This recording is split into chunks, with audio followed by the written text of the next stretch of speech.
किरदार निभाया। अगर रियल लाइफ में अगर आपको दुल्हन बनना हो तो दूल्हे की डिमांड क्या होगी, क्या रिक्वायरमेंट होगी अगर आपको कोई दूल्हा चुनना हो तो? मुझे अगर दूल्हा चुनना हो तो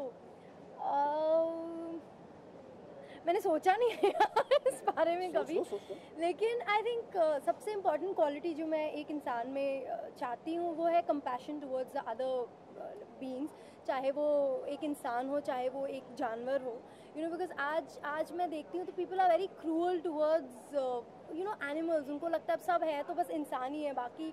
सो I think compassion towards every living being is very important in a human being.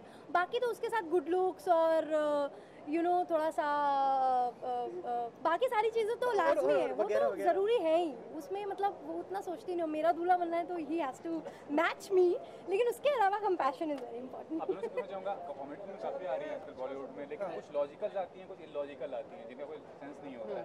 ये किस कैटेगरी में आती हैं और लोगों को इम्प्रेस कर पाएगी अगर ये पर्दे पे आती है तो? सिर्फ सर मुझे तो ऐसा लगता है कि बिल्कुल इलॉजिकल। देखिए सिनेमा जब आप बनाते हैं तो एक कहानी आपने लिखी है, उसको आप कहना चाहते हैं, अब कितने अच्छे तरीके से आप कह सकते हैं वो बात होती है।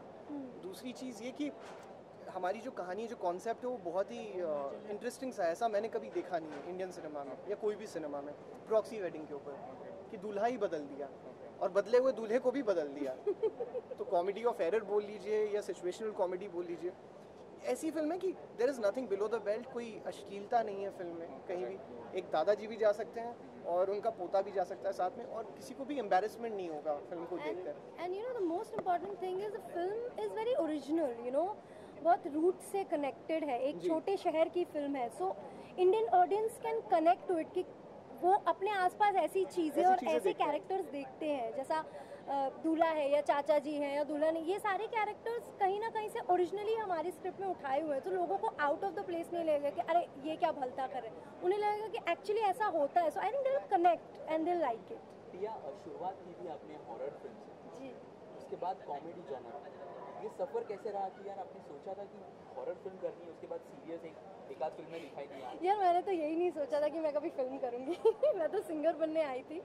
बट जैसा कहते हैं कि डेस्टिनी जो है प्लेस गेम्स विद यू, और टीवी एक्टर से एक फिल्म एक्टर बनी हॉरर फिल्म्स की, और उसके बाद सीधा एक कॉमेडी जॉनरा की फिल्म की। तो मैंने कभी अपना करियर प्लान नहीं किया, जो सामने आता है और मुझे लगता है कि मुझे ये करना चाहिए, क्योंकि मैं दिमाग से नहीं सोचती हूँ, दिल से सोचती हूँ। तो अगर मुझे ऐसा लगता है कि मुझे ये फिल्म करनी चाहिए, मैं करती हूँ। फिर उसके बारे में मैं ये नहीं सोचती कि क्या बैनर है या कौन क्या कर रहा है। अगर फिल्म अच्छी है, क्योंकि आज I think as an audience अगर आपसे भी पूछा जाए तो you would want to go and watch a film which has a good story, not just big names and there is no story, people are doing anything. So I think आज audience बदल रही है, तो I am very confident about this film. तो finally viewers को क्या कहना चाहेंगे आप दोनों इस पर्टिकुलर फिल्म के बारे में?